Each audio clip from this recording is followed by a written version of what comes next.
Hello, আসসালামু আলাইকুম। আজকে আমি একটা ফেলে দেওয়া জার দিয়ে সুন্দর কলমদানি বানিয়ে দেখাবো। তো এই জারটা পড়েছিল, তো ভাবলাম যে নতুন একটা লুক দেই। তো প্রথমে আমি ব্যাকগ্রাউন্ড কালার হিসেবে ব্ল্যাক, গ্রিন থেকে আস্তে আস্তে লাইট ইয়েলো কালারের দিকে চলে গেছি। তো এখানে আমি একটা কাঠগোলাপ আর্ট করব।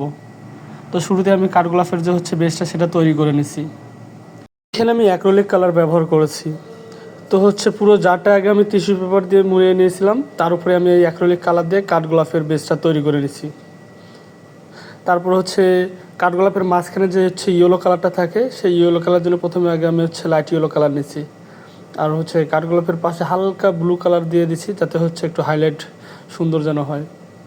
তারপর একটু রেড কালার দিয়ে তারপর পুরো কালারটা আগে ভালোভাবে মিক্স করে নিলাম দিয়ে সুন্দরভাবে। তারপর যে বর্ডারটা আছে কাঠগোলাপের, সেটা আমি হোয়াইট কালার দিয়ে বর্ডারটা করে নিলাম।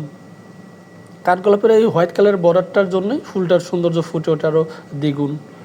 তাই এই কাঠগোলাপের হোয়াইটটাই মূল আকর্ষণ। মাঝখানে একটু ডার্ক অরেঞ্জ কালার দিয়ে দিলাম।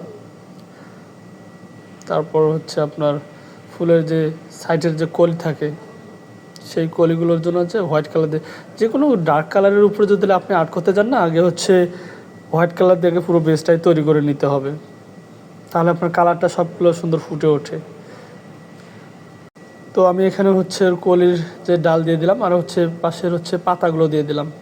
তো ব্যাকগ্রাউন্ড গ্রিন হওয়ার কারণে পাতাটা তেমন ফুটে উঠতেছে না, কিন্তু পাতার যে সাইডের অংশগুলো সেগুলো ডার্ক করে দিলেও অনায়াসে ফুটে উঠবে। তো এখানে আমি ডার্ক করার জন্য ব্লু কালার ব্যবহার করছি। এখানে যদি ব্ল্যাক কালার ব্যবহার করতাম তাহলে ডিজাইনটা তেমন সুন্দর হতো না। এবং পাতার উপরের অংশ হাইলাইট করার জন্য আমি ইয়েলো কালার ব্যবহার করছি। আর পাতার যে শিরগুলো, সেগুলো দেওয়ার জন্য আমি ইয়েলো কালারের ব্যবহার করছি। তো কেমন হয়েছে আপনাদের কাছে অবশ্যই জানাবেন। আল্লাহ হাফেজ।